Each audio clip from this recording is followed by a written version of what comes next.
Madhya Pradesh Chief Minister Dr. Mohan Yadav visited the Hyderabad headquarters of Greenco, a leading renewable energy company. He reviewed modern technologies, energy saving system and several green power projects. The CM said industry leaders from South India are welcome to set up units in MP, but he is not asking them to shut their industry in their home states. He said they can work there and also invest in MP to create jobs. The government will provide every required facility and solve issues personally. He said MP has equal opportunities in every sector and the state is ready to welcome all investors. The Madhya Pradesh High Court in Jabalpur has taken serious note of the low selection numbers of reserve categories in the Civil Judge Recruitment 2022. Out of 191 posts, 121 remained vacant and not even one ST candidate was selected. Only one SC candidate made it to the list. Calling this situation extremely serious, the court ordered the exam cells to issue a revised merit list. It directed that minimum marks for SC be considered 45% and the ST 40% for males, with relaxation also in interview marks. The revised list must be submitted before the next hearing. Congress State President Jeetu Patwari has raised concern over the SIR process in MP, claiming that very little time has been given to BLOs. According to him, BLOs are under extreme pressure and BJP leaders are forcing them to cut names from the voter list. He alleged that this mental stress has led to several BLOs' death and heart attacks. Patwari also questioned the state's law and order by referring to recent disturbing incidents. He said the government must address these issues seriously before the situation worsens. State BJP President Hemant Khandelwal has made three major appointments in his organizational team. Manoranjan Mishra has been appointed as the in charge of all BJP morchas in the state. Similarly, Ashutosh Tiwari has been made the chief of all BJP cells. Both leaders will coordinate party activities across different wings. Another important responsibility has been given to Jiten Litoria, who will now oversee office management at both the state and district levels. These appointments are seen as an effort to strengthen the party structure ahead of upcoming political challenges. Former Chief Minister Uma Bharti has stated that India's biggest challenge in fighting corruption within the country. Speaking to the media at her Shamla Hill residence, she said that apart from reservation, important positions should also include candidates from deprived section. She called for unity among political parties on this issue. Uma Bharti also spoke about protecting Indian rivers, especially the Ganga, and said cow protection can happen only when farmers take up cattle rearing seriously.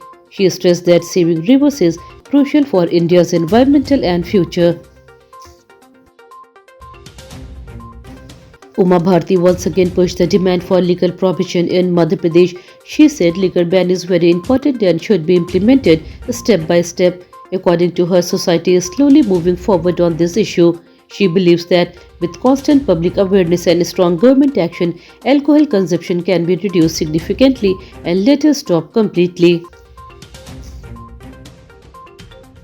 A shocking case of sexual assault on a 6-year-old girl has been reported from Goharganj in Raisen district. Local blocked the Jaipur-Jabalpur National Highway in anger and forced nearby shops to close. The police said the girl was playing outside her home when 23-year-old accused Salman lured her by offering chocolates. He took her to a nearby forest, assaulted her and fled. The child was found crying in the woods by villagers. Police have registered a case and launched a search for the accused. A reward of Rs 10,000 has been announced for his arrest. Candidates contesting mayor, municipal chairperson and councillor post will now have to disclose full details of any criminal cases against them. They must also submit daily expenditure report to the State Election Commission, just like Lok Sabha and Assembly candidates.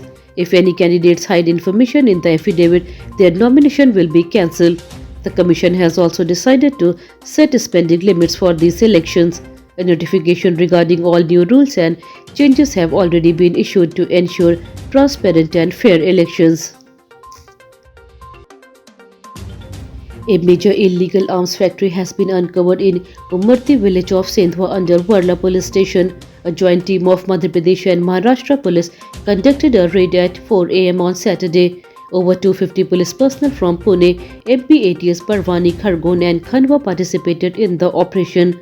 The raid led to the recovery of a large number of weapons and machinery used for manufacturing firearms. The action is considered one of the biggest crackdown in the region in recent months. Bhopal witnesses a massive protest by contract employees demanding regularization and better service conditions. Under the banner of the MP Samvida Sangyog Sangharsh Manch, thousands gathered at Ambedkar Park on Link Road 2. Their 9 major demands include regular jobs, removal of pay discrepancies, equal pay for equal work, pension benefits and job security. The workers said if the government does not respond positively, they will intensify their agitation in the state capital in the coming days. Madhya Pradesh is experiencing cooler night as light wind from the north continue to drop temperatures across many cities. Evening skies remains hazy and mild fog is expected in low-lying areas. Day temperature are still comfortable but night may feel colder than usual. Most places will see temperatures fall to nearly 14 to 16 degrees Celsius by morning.